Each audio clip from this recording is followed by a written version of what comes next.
Today we're getting into a text that's pretty intense. It's not your standard activist guide. It's really an unflinching, kind of antagonistic case for total decolonization. That's right. We're looking at Klee Benally's No Spiritual Surrender, Indigenous Anarchy in Defense of the Earth. And this book, well, it's definitely foundational if you're interested in serious anti-colonial and decolonial perspectives. Absolutely. Benally doesn't just critique, he pretty much rejects almost every standard framework you see in, progressive politics today.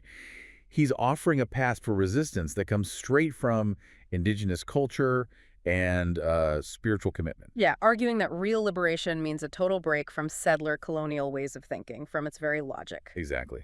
And our goal today is really to unpack this specific worldview. It goes way beyond what you might typically think of as activism. He starts off with this immediate warning, almost, for the reader. He mentions the book became somewhat more autobiographical than he first planned, but also says he has a disdain for such storycraft. Right, but the line that really sets the tone, I think, is where he says, if you picked up the book looking for ways to improve your activism. Then you've read it wrong. Yeah. That hits hard right away. It really does. It's like he's deliberately filtering the audience. He's not interested in people looking for easy answers or, incremental tweaks. Definitely not. For Benally, the aim isn't some kind of social justice project or reform. He talks about liberation as this inclusive and fervent agitation against domination itself, against the exploitation of all existence. And that's the core idea, isn't it? The liberation of Mother Earth is the liberation of all existence. It's fundamentally ecological and spiritual first, and then political. And he puts up another warning sign immediately, too, for anyone looking for, spiritual secrets or a cultural show. Oh, yeah. He's very clear. You will not find an exploration of DNA spiritual knowledge in these pages. He sees that whole colonial and sometimes New Age desire to be a part of the sacredness as deeply problematic, like a violation. Precisely. He's careful about what he shares because, in his view, sacred knowledge shouldn't be written down, recorded, translated, captured like that. He argues that the very act of trying to archive or translate it reinforces a colonial mindset, this demand for access that actually destroys the sacredness. Exactly. He says if you're looking for a validating performance or a fetishist autopsy of indigenous desacralization, well, he's happy to let you down. Even the structure of the book reflects this grounding. He uses the Dene numerical headings, Tajai, Naki, and Ta. Right, we're presenting the three main parts. Rage and beauty, defending the sacred, and expect resistance. Okay, let's unpack that first part then. Tajai, rage, and beauty. This is where he really grounds the political fight in his own personal history, right? Starting with chapter 1. Yes, this chapter is key for setting up the spiritual stakes. He talks about his earliest memories, being wrapped in stories told by a storyteller and healer who had actually survived forced labor. So this isn't just abstract theory for him. It flows directly from lived intergenerational trauma. Absolutely. He tells a story of his father being stolen and sent to Sherman Institute, a boarding school on occupied Payamkasham land in California. He describes how the educators there tried to scar civilization through colonial literacy into his skin. Wow, that's such a painful, powerful image of assimilationist violence. It is. But despite that violence, his father passed on tools for the struggle.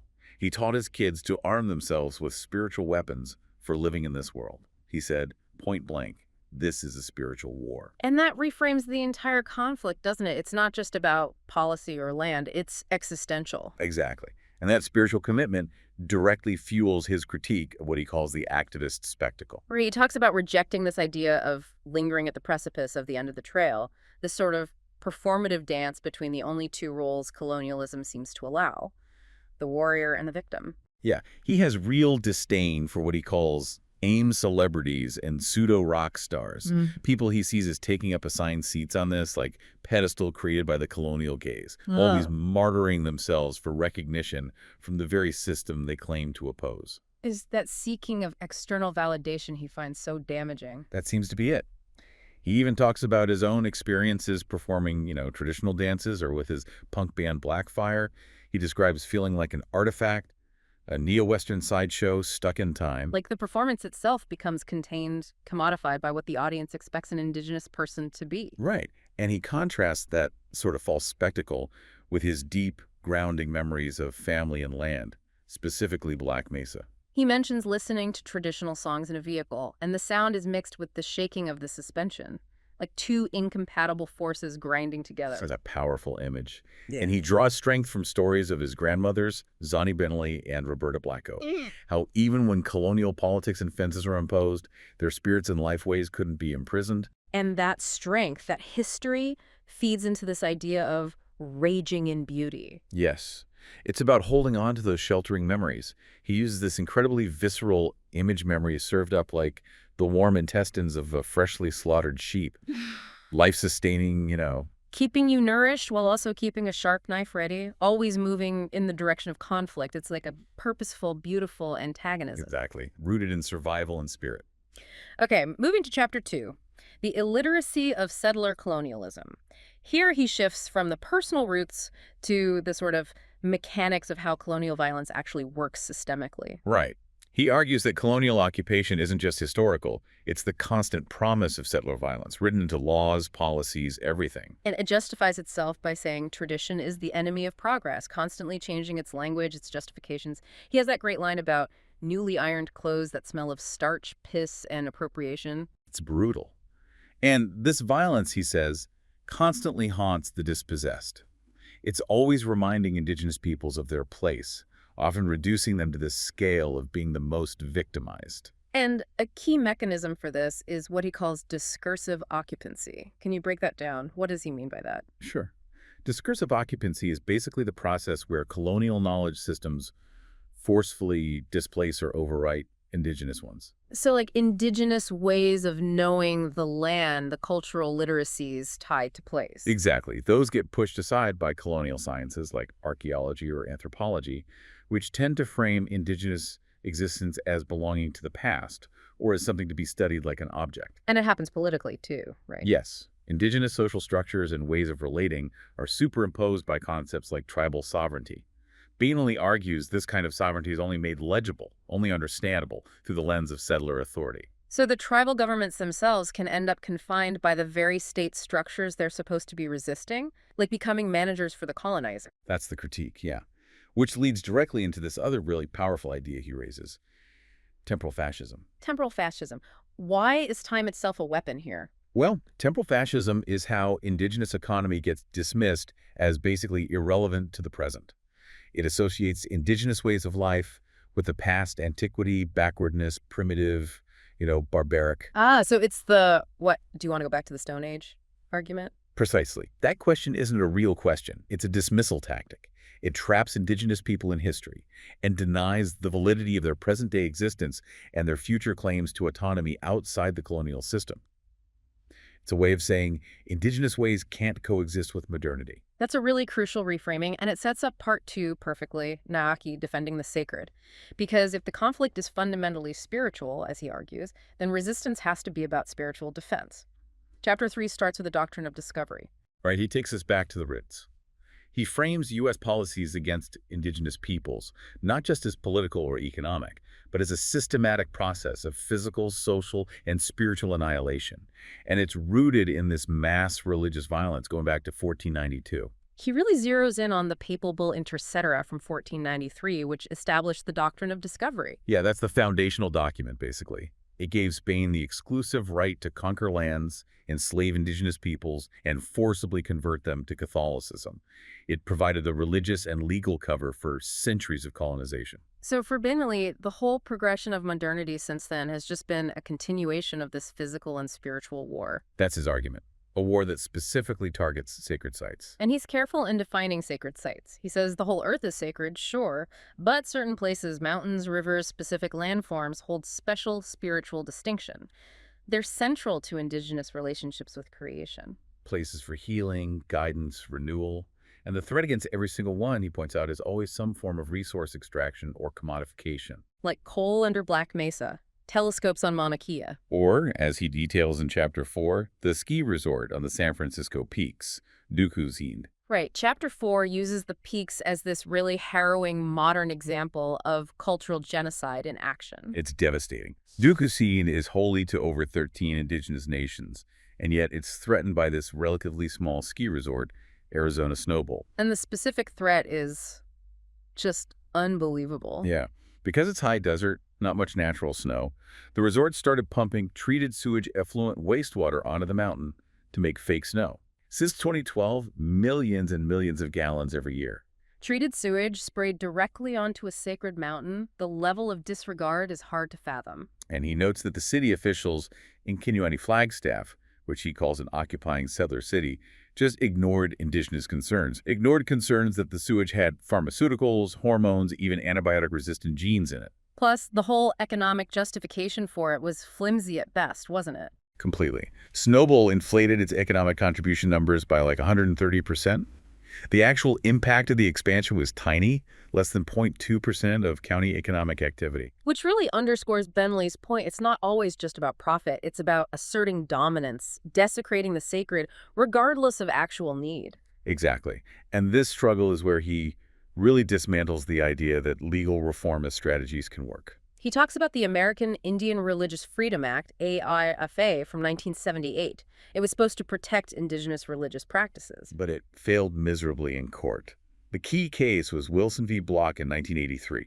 The ruling essentially said federal agencies only had to consider indigenous religious values. They don't have to actually defer to them. So they can listen, nod, say, yep, it's holy, and then approve the destruction anyway. Pretty much. The act of considering is enough to satisfy the law. It shows how the colonial legal system is just structurally incapable of protecting indigenous sacredness or sovereignty. Which is why he rejects things like developers offering buyouts. He says spiritual practitioners see that as paying ransom, basically validating the threat. Right. Justice based on legal or economic terms, he says, is just a mirage on a horizon of desecrated landscapes. Because real justice means getting the land back, and the system will never allow that. That deep disillusionment with the system flows right into Chapter 5, Understanding Rock. He starts with a warning about how conflicts like Standing Rock get historicized. Yeah, turned into these fixed moments, these safe artifacts. He argues that sanitizing the story, hiding the failures and disappointments, actually causes the death of movement because it disconnects it from the ongoing intergenerational struggle. And his look at the actual resistance is pretty raw. He details the massive police and military arsenal used against water protectors, tear gas, LRADs, drones. He really highlights the state's capacity for violence, and he focuses hard on state infiltration, too. The documented case of Red Fawn Fallis, whose boyfriend turned out to be a paid FBI informant. Which demonstrates the huge risks involved in these large-scale visible actions. They're vulnerable. Absolutely. And this leads him into a critique of pacifism and the whole victim narrative. He points out that the movement gained real traction when younger indigenous activists used direct action, when they wouldn't back down against that clear colonial violence. Right. He argues that constantly framing indigenous peoples as passive victims actually reinforces the narrative of conquest. And that allies often only show up after seeing extreme state violence. It's like they need to see the suffering reach a certain spectacular level before they engage. Which he suggests isn't real solidarity, but more like a response conditioned by that colonial gaze, validating victimhood rather than resistance. He also notes how peaceful protests and prayer circles get promoted, while more militant actions get shut down or denounced, even sometimes from within. The political outcome at Standing Rock was also a major point for him, Obama's last-minute reprieve. Which Trump immediately reversed. Benally says indigenous militants weren't celebrating Obama's move because all the repression, the violence, the surveillance happened under Obama's administration. The state apparatus was unified against them, regardless of who was president. And then the final blow, in a way, was internal. Yeah. The Standing Rock Tribal Council eventually voted to close the camps. They were later cleared out in a huge police raid, an action that Benally emphasizes the council supported. That internal fracture, where the colonially recognized government turned against the autonomous movement, is a critical lesson for him. Okay, let's shift gears slightly to Chapter 6 and 7. Here he uses very specific cultural touchstones to illustrate the deep reach of colonialism and capitalism, starting with fry bread in Chapter 7. The politics of fry bread is such a powerful chapter. Fry bread is often seen as this symbol of comfort, survival, tradition even. But Benally reframes it as a direct product of historical trauma. Exactly. He traces it back to the aftermath of violent campaigns, like Kit Carson's scorched earth attacks against the Dine. Indigenous people were forced onto reservations and made dependent on government rations, flour, lard, sugar, coffee, things they couldn't produce themselves. So fry bread comes directly from those rations, those tools of pacification and assimilation. Yes. And that forced shift in diet destroyed self-sufficiency, undermined traditional food knowledge, and led directly to widespread health problems. Like the diabetes epidemic he mentions, 1 in 3 Dine being diabetic or pre-diabetic, the violence of the past is literally embodied in people's health today. It's a stark example. And Yeah. Chapter 6, Profaned Existence, takes that dynamic and applies it broadly to capitalism itself. He basically calls capitalism the enemy of Mother Earth. Pretty much. Hmm. He argues that in a capitalist system, anything that can be turned into a commodity will be. As long as land, water, bodies, everything is seen as a potential commodity, conflict is inevitable. And he links capitalism directly to a white supremacy, cis-heteropatriarchy, genocide, slavery. It's all interconnected for him. Which leads him to be very critical of what's sometimes called green colonialism or green capitalism. Right. He acknowledges that indigenous resistance has been incredibly effective at stopping fossil fuel projects, delaying emissions equal to maybe 25% of the U.S. and Canada's annual total? That's huge. It is huge, but Benally dismisses focusing only on that as diluted climate optimism. Why dilute it? Because, he argues, it ignores the fact that over 98% of the battles in the larger war against extraction and desecration have already been lost. Focusing on small wins obscures the scale of the ongoing destruction. And he sees reformist strategies, lobbying, divestment campaigns as ultimately trapped within the system. Yes, he thinks they aim for just a more ecologically friendly form of settler colonial capitalist domination, not its abolition. Things like divestment, he argues, are based on this fantasy of responsible capitalism, which he believes is fundamentally impossible.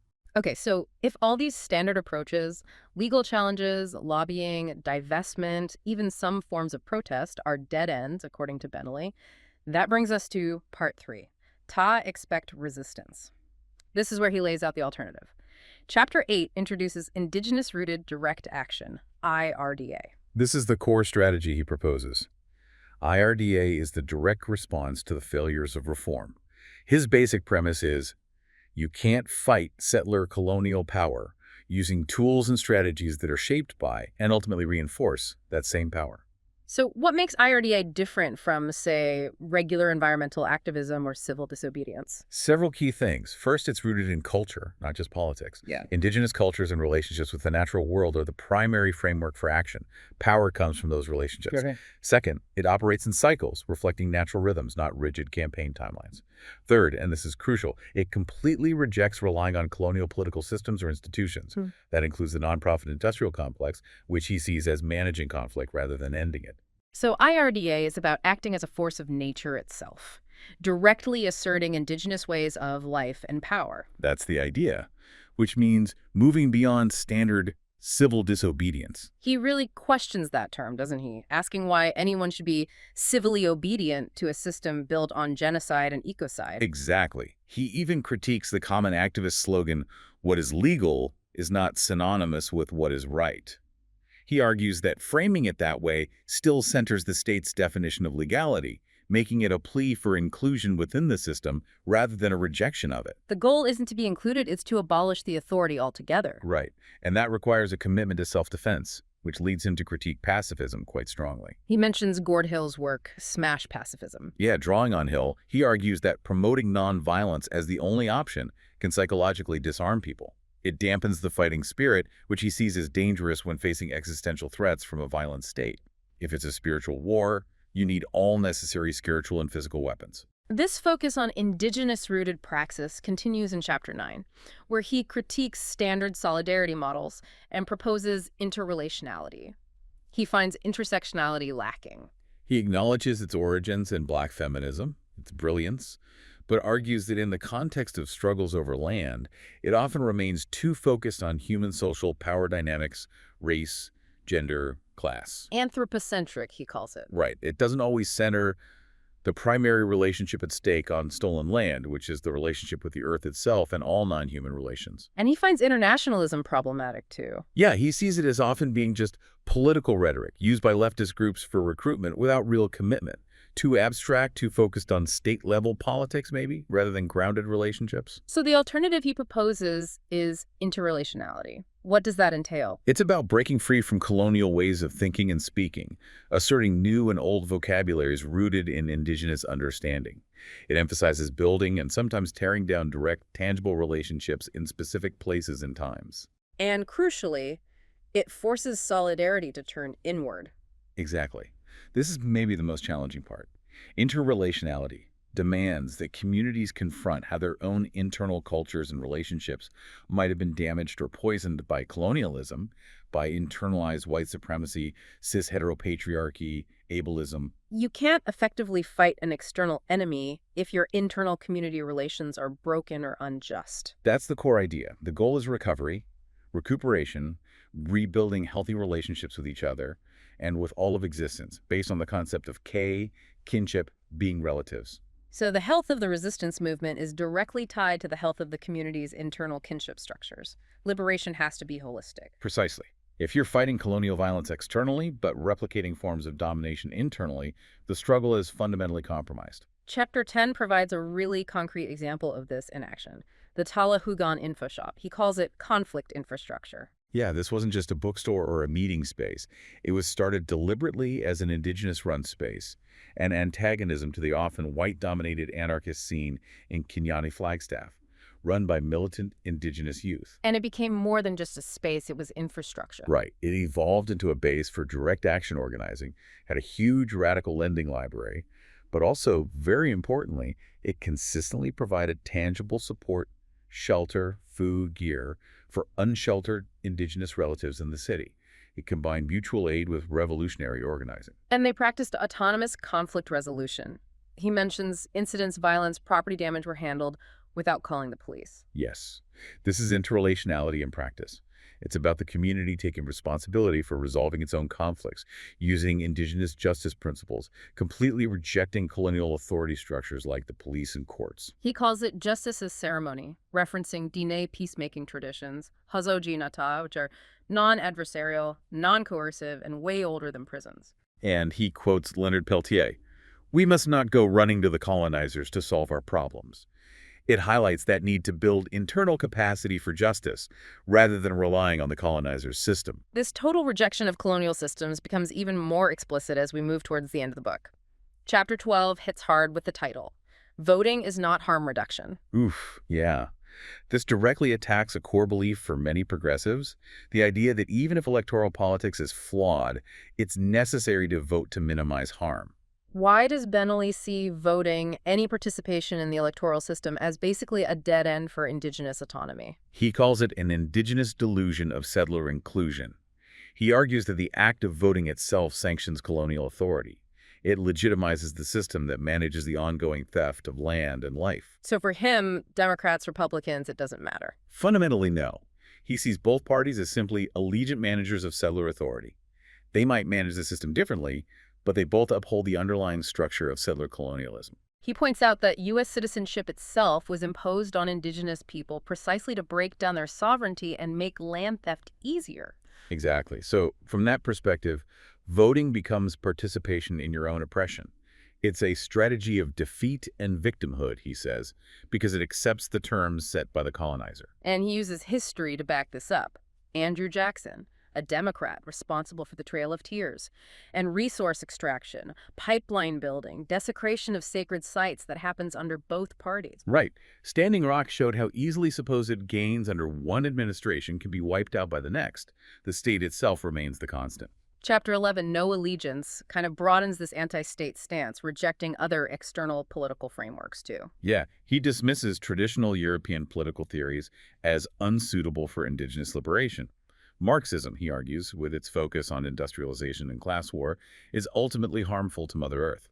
Any system prioritizing industrial production is ecocidal from his perspective. And even though the book has anarchy in the title, he critiques traditional European anarchism as well. He does, because of its historical blind spots regarding colonialism. He points to figures like Voltaire de Cleyre defending Bacon's Rebellion, which was explicitly anti-indigenous violence. So the struggle has to be autonomous, rooted in indigenous ways, not relying on philosophies that historically justified or ignored their disruption. So the path forward is autonomous anti-colonial struggle aimed at the system's weak points. Exactly. Attacking the critical infrastructure, physical and ideological, that upholds the colonial state.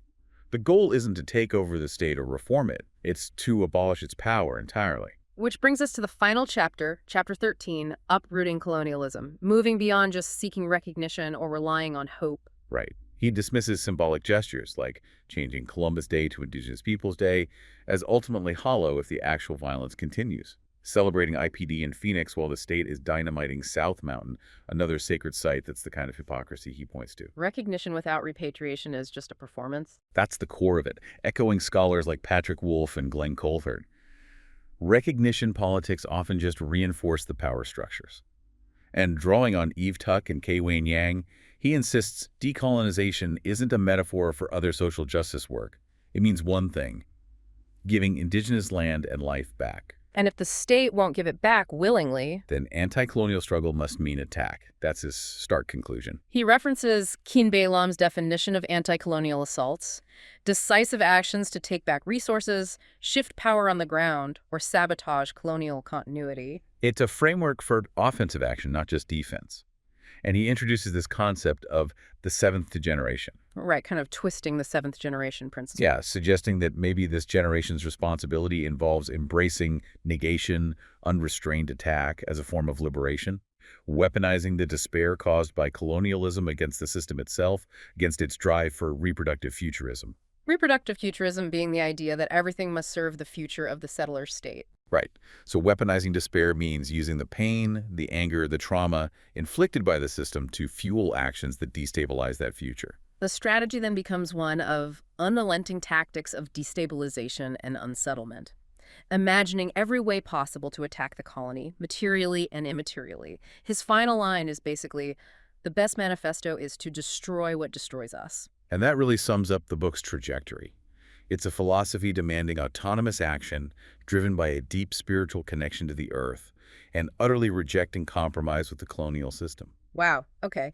That was definitely a deep dive into a challenging, uncompromising worldview. To try and summarize the core thread for you listening, Benally argues that true liberation demands spiritual defense through direct, indigenous-rooted action. It requires a total rejection of liberal reformism, no voting, no faith in NGOs, no seeking inclusion in the colonial system, and instead an urgent turn towards interrelationality, autonomy, and kinship rooted in indigenous knowledge. It brings to mind the Diné concepts of hosoji, harmony, balance, and Anarchy, disharmony, destruction. Benally seems to suggest the colonial path is inherently Anarchy, driving towards its own destructive end. Indigenous survival, then, might require embracing the medicine, as he calls it, of ancestral rage, a force that actively attacks the structures imposing that destruction. He argues indigenous peoples aren't just survivors. They are, or can be, unyielding anti-colonial spiritual weapons. Their resistance isn't passive survival, it's actively embracing that rage. And he makes that point about proximity. Indigenous communities live right alongside the infrastructure of colonialism. They see its vulnerabilities, its vital organs and arteries left largely unprotected, the power lines, the pipelines, the communication towers. Which leads us to our final provocative thought for you. Considering Benally's focus on infrastructural fragility and his call for total liberation rooted in kinship, take a look at the systems closest to you that sustain colonial occupation. How does applying his principles, rejecting symbolic gestures, embracing negation where necessary, prioritizing autonomous action change how you think about what actions might actually undermine those systems, rather than just trying to reform them from within?